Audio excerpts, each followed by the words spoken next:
Skilled worker visa applications के बहुत सारे इंटरव्यूज़ आ रहे हैं, ये तो सबको पता है, मगर वो कौन से एम्प्लॉयज़ हैं टू बी वेरी प्रिसाइज जिनके होम ऑफिस जो है वो इंटरव्यूज़ जो है वो कर रहा है। तो देखने में ये आ रहा है तजर्बे के लिहाज से कि 3 डिफरेंट कैटेगरीज हैं जिनके होम ऑफिस जो है वो इंटरव्यूज़ कंडक्ट कर रहा है। सबसे पहले तो वो एम्प्लॉयज़ जो कि ऑलरेडी स्किल्ड वर्कर के ऊपर और वो अपना एम्प्लॉयर चेंज कर रहे हैं इनटू अ न्यू एम्प्लॉयर। इसके साथ साथ जो डिफाइंड कोर्स पे जो लोग हैं जो बाहर से आना चाह रहे हैं, और तीसरे नंबर पे जो स्टूडेंट्स हैं जो कि अपना फर्स्ट वीज़ा स्किल्ड वर्कर का डाल रहे हैं। तो सबसे पहले चलते हैं कि वो एम्प्लॉयज़ जो कि already existing skilled worker visa के ऊपर हैं और वो अपना एम्प्लॉयर चेंज करना चाह रहे हैं।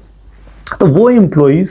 जो मिसाल के तौर पे एक डिफरेंट ट्रेड के अंदर या एसओसी कोड के ऊपर काम कर रहे थे, एक डिफरेंट इंडस्ट्री के अंदर काम कर रहे थे, मिसाल के तौर पे अगर कोई स्टोर मैनेजर था या ऑफिस मैनेजर था और उसको अब नया कोर्स इशू होता है IT consultant may be into cyber security for example, जो कि एक बिल्कुल डिफरेंट फील्ड है, उसके लिए एक बहुत डिफरेंट एक्सपर्टीज चाहिए और उसका एक बिल्कुल डिफरेंट एक उसका बैकग्राउंड है। इन एप्लीकेशंस को होम ऑफिस होल्ड कर लेता है और उनसे पूछता है कि आपको किस तरह ये जॉब मिली, आप अपने बैकग्राउंड के बारे में बताएं, और उनका वो इंटरव्यू कंडक्ट करता है। इसके साथ साथ जिस तरह वो लोग जो कि स्टूडेंट्स के ऊपर हैं और फर्स्ट टाइम अप्लाई कर रहे हैं इंटू स्किल्ड वर्कर वीज़ा, उनकी भी एप्लीकेशन जो है वो होम ऑफिस होल्ड कर लेता है। अगर मिसाल के तौर पे उनकी अगर ग्रेजुएशन थी वो बेसिक मार्केटिंग थी या बिजनेस मैनेजमेंट थी और उनको जो कोर्स इशू है वो मिसाल के तौर पे इंजीनियरिंग का हो गया कहीं पे,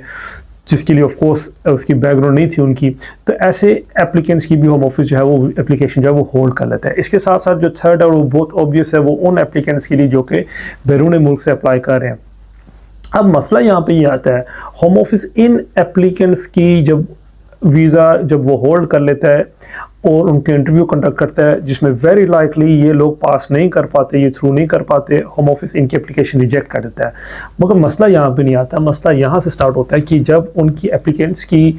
जो रिजेक्ट हुई थी एप्लीकेशन, होम ऑफिस अब इन स्पॉन्सर्स की भी इंक्वायरी खोल देता है कि इनसे पूछता है कि आप अपनी ड्यू डिलिजेंस दिखाएं, आपने किस तरह इन एम्प्लॉयज़ को रिक्रूट किया, आप अपने कंप्लाइंस चेक्स करें हमारे साथ। यहाँ पे मसला आता है और इन एम्प्लॉयर्स के साथ फिर वो बहुत सख्ती से पेश आते हैं, उनसे पूछते हैं कि आप अपने हमें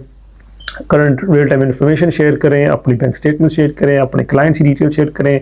आप अपने एग्जिस्टिंग जो स्पॉन्सर्ड एम्प्लॉयज़ उनके कॉन्टैक्ट शेयर करें, आप अपने बाकी के मामला आप किस तरह ट्रेड करते हैं, किस तरह इन लोगों को आप या आपको क्यों फर्दर इन एम्प्लॉयज़ की ज़रूरत है, वो सारी डिटेल्स ये सारे मैटर्स हमारे साथ शेयर करें।